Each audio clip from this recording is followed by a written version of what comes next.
ప్రతి విశ్వాసి, ప్రతి జీవితాలు, ప్రతి బ్రతుకులు, ప్రతి కుటుంబాలు కూడా ఉన్నతమైన ఆశీర్వాదాలకు వారు కారకులుగా మారుదురుగాక.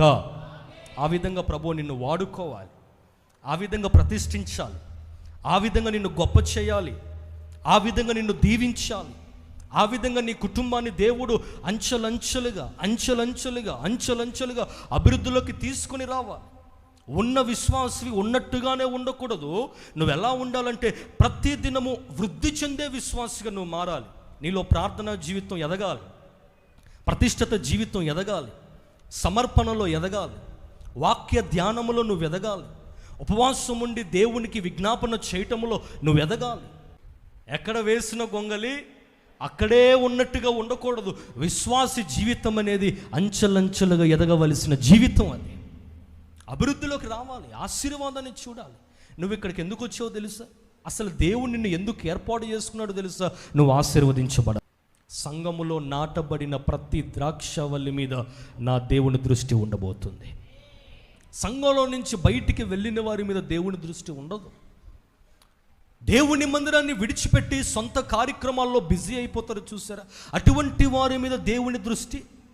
మనం అనుకుంటాం దేవుడు నన్ను దృష్టిస్తున్నాలే, దేవుడు నా కుటుంబం మీద కృప చూపిస్తున్నాడు మనం అనుకుంటున్నాం. కానీ కొన్నిసార్లు మనము కొంచెం దేవునికి దూరం అవటం ద్వారా దేవుని దృష్టి కోల్పోతూ ఉన్నాం.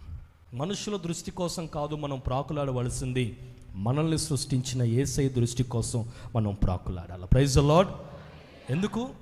ఎందుకు దేవుని దృష్టి మన మీద ఉండాలి? యవనస్తులారా, ఎందుకు దేవుని దృష్టి మన కుటుంబాల మీద ఉండాలి, మన జీవితంలో మీద ఎందుకు దేవుని దృష్టి ఉండాలంటే దేవుడు దృష్టిస్తే ఆ జీవితాలు ధన్యమైపోతాయట. ఈ విధంగా నువ్వు ప్రార్థన చేయగలవా? నా కుటుంబాన్ని దృష్టించి ప్రభువా, నా జీవితాన్ని దృష్టించయ్యా. ఎందుకు నేను ఈ విధంగా జీవిస్తున్నాను? ఎందుకు నాకు ఆశీర్వాదం లేదు? ఎందుకు మోడుబారిపోయిన జీవితం వల్ల నా జీవితం ఉంది? ఎందుకు నాలో ఆత్మీయ అనుభవాలు బయటికి రావట్లేదు? ఎందుకు నేను ప్రార్థించలేకపోతుందని? కొంతమంది అంటారు, అయ్యా ప్రార్థించాలని ఆశ ఉంది కానీ ఎందుకో 10 నిమిషాల కంటే ఎక్కువ ప్రార్థించలేకపోతున్నాను. తినటం మాత్రం హాఫ్ అన్ అవర్ తింటాడు, ప్రయాణాలు మాత్రం ఎంత దూరమైనా చేస్తాడు.